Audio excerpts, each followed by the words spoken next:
Bridges, like this one in the city of Swannanoa, are among the hundreds of roads and structures that need to be repaired or replaced after Hurricane Helene ripped through the southern U.S. state of North Carolina in late September. The storm caused over $50 billion worth of damage. There are the fallen trees that knocked out power for more than a week. You know, as we face all of the things that we're facing, President Trump coming in, obviously it's a huge win, but there are a lot of headwinds, you know, plus we're going into the winter in general. So there's always a lot of weather that's going on. And my goodness, I just wanted to mention as well, you know, we've talked about this before with the hurricanes, that there's a FEMA worker who just got fired because she said to her workers, don't give any aid to homes with Trump signs that have up. Oh, I was wondering. I was not surprised by that picture. I was like, "Who is that?" She was that's her. Yes, this is her. Her name is, I'm going to pull it up. Marnie Washington. Marnie Washington. Joe. I mean, obviously, this is someone who should be prosecuted, but when disaster strikes, people think that FEMA is going to come in and help them, and now we find out that FEMA is essentially making political lists. What's going on, man? Yeah, you know, I love quoting Ronald Reagan when he said back in like 1986, he says the 9 most terrifying words in the English language is "I'm from the government and I'm here to help." And yeah, unfortunately, we see that. And while we're in this transition between the different administrations, one thing to note is the executive branch of the United States federal government employs over 4 million people. And to think that just because we're getting a new administration, that those people with their views and their ideas are all of a sudden going to get on the same bandwidth or the same page as the new administration, that's kind of terrifying.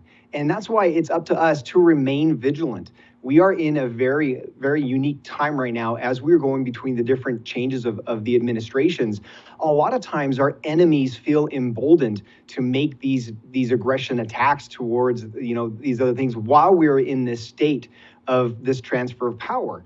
You know, it was just recently reported last week that the United States sent a squadron of F-15s into Israel, you know, to help support in that region as tensions are still climbing there.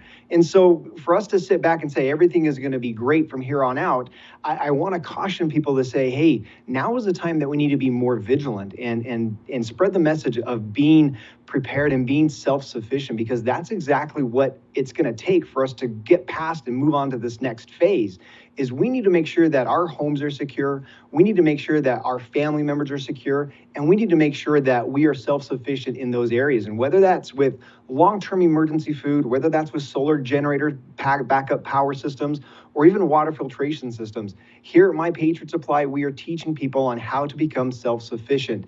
And to help people become more self-sufficient, today only, we're taking $100 off our most popular 3-month emergency food supply kit. So this is the kit that has over 2,000 calories per day. It has 22 different meal varieties. It's available on mypatriotsupply.com for $100 off today and today only.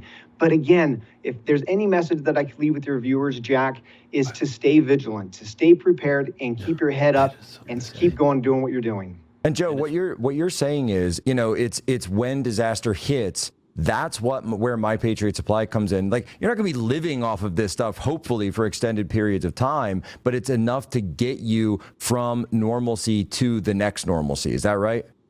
That's absolutely correct. You know, and again, we don't get prepared hoping that we're going to be involved in any type of an event, whether that's a natural disaster or a global pandemic. We prepare because we know that things are going to happen. And like I've said many times before, the more that you're prepared, the better you're prepared before an emergency, the better off you're going to be after that emergency. And just having a little something on hand, whether it's as small as a 72-hour get up and go bag, or even a 12-month supply of emergency food stored away, having something to get you through that time is really, really valuable. And it really causes you to be able to put your priorities into place so you can focus on the things that are more important.